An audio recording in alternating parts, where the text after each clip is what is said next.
Yang saya sampaikan baru perang yang pertama, yaitu perang asimetris. Ada perang yang kedua, proxy war, perang boneka.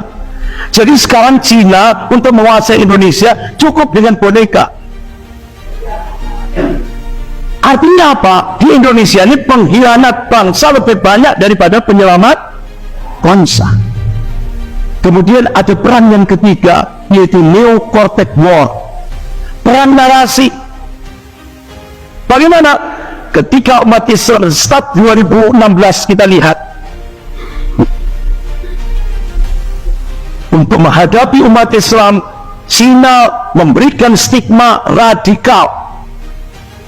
Jadi stigma radikal itu hanya hantu yang diciptakan oleh Cina untuk menjadikan umat Islam di Indonesia ini musuh number one. Sekarang rakyat dan umat Islam seluruh Indonesia semakin cerdas. Ternyata yang menuduh umat Islam di Indonesia radikal, ternyata mereka pengkhianat bangsa ini. Ternyata yang merusak negara ini, yang menuduh kita radikal. Itu maling teriak maling. Itu yang terjadi di Indonesia sekarang. Nah sekarang sudah mulai cerdas kan umat Islam. Bahkan ketua MUI ketika rapat ditembak sampai kacanya pecah. Ternyata yang nembak digaji 200 juta untuk menggoncang kantor MUI pusat di Jakarta, karena waktu itu sedang rapat. Sampai seperti itu mereka. Nah oleh karena itu bapak-bapak, ibu-ibu yang dimuliakan Allah, inilah yang terjadi.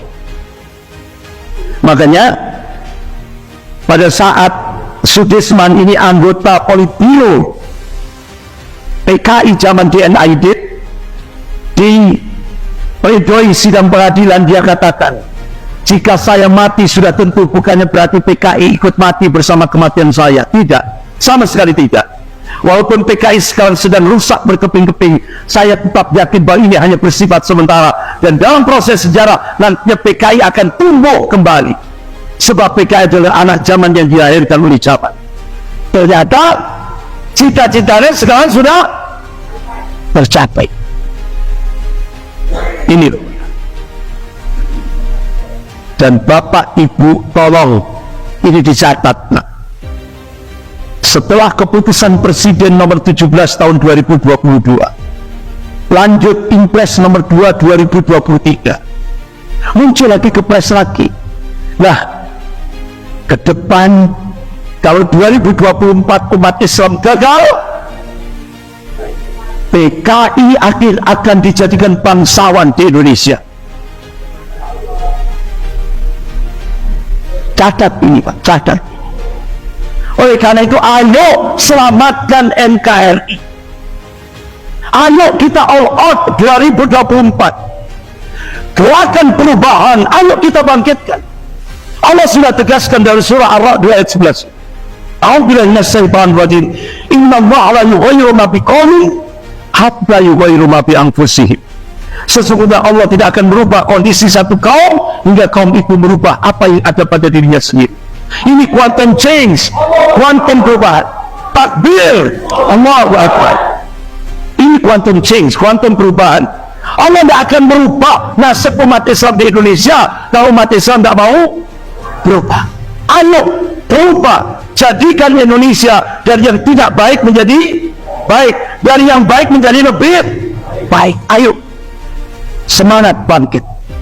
Kenapa? Benteng terakhir negara kesatuan Republik Indonesia adalah umat Islam.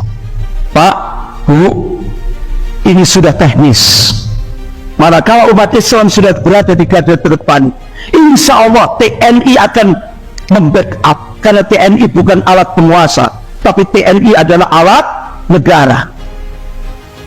Kalau sudah negara dalam kondisi danger, TNI akan bersama rakyat menyelamatkan negara kesatuan Republik Indonesia yang diperjuangkan oleh tokoh Sumatera Barat, yaitu Bapak Muhammad natsir. Allahumma yarham.